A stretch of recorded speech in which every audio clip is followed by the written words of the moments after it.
Être efficace en développement durable, c'est pouvoir baisser ses coûts. Je prends des exemples tout bêtes, mais à partir du moment où vous réduisez la quantité d'eau utilisée pour fabriquer 1 litre de produit fini, vos coûts de revient baissent.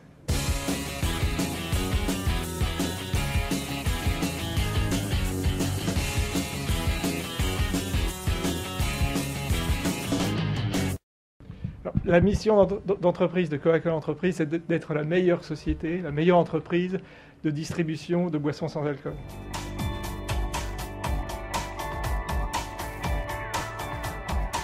Les actions de développement durable, de RSE, comme on dit en France, de responsabilité sociétale et environnementale, sont devenues un aspect essentiel de notre activité. Tout simplement parce que le développement durable et toutes les actions autour du développement durable ont un impact marketing au niveau du consommateur. Cela contribue à faire de nos marques, de nos produits, de notre entreprise une entreprise préférée. Deuxièmement, cela a un impact économique. Peu de gens le savent, mais en tout cas chez Coca-Cola, on ne fait pas de marketing vert. Travailler efficacement dans le domaine du développement durable, c'est plus économique, et j'aurai l'occasion d'y revenir. Et la troisième raison, c'est que les parties prenantes de notre activité, nos consommateurs, j'en ai parlé, mais également nos clients, nos investisseurs, les autorités locales, mais également nos salariés, l'ensemble de nos parties prenantes nous attendent sur cette question qui est aujourd'hui devenue une question essentielle.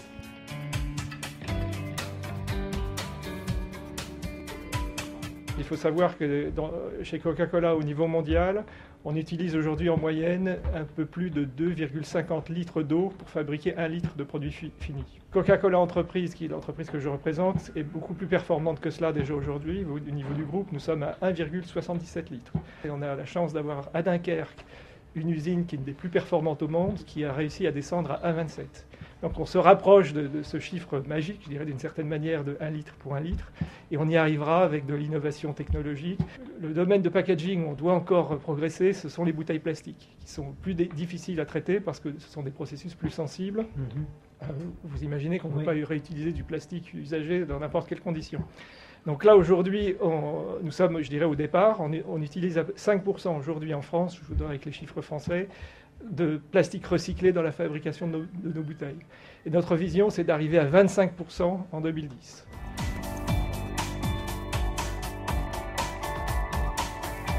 Les objectifs, ils sont au niveau du groupe de réduire la consommation d'énergie globalement. Par rapport à une mesure qui a été faite en 2004, l'idée, c'est à horizon 2015 d'être 5% en dessous du niveau d'énergie consommé en 2004.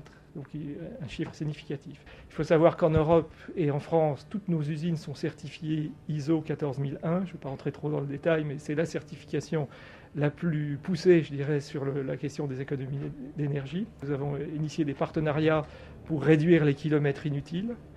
Ces dernières années, on a réduit le nombre de kilomètres d'1 500 000 en France quand même, en évitant d'avoir des camions qui circulent à vide, ce genre de choses. Aujourd'hui, tous nos cahiers des charges proposés à nos partenaires fournisseurs dans le domaine des matières premières, mais c'est vrai aussi pour les publicités qu'on utilise dans les points de vente, c'est vrai aussi pour les objets publicitaires, ont un cahier des charges RSE, développement durable, qui est imposé dans la démarche d'achat.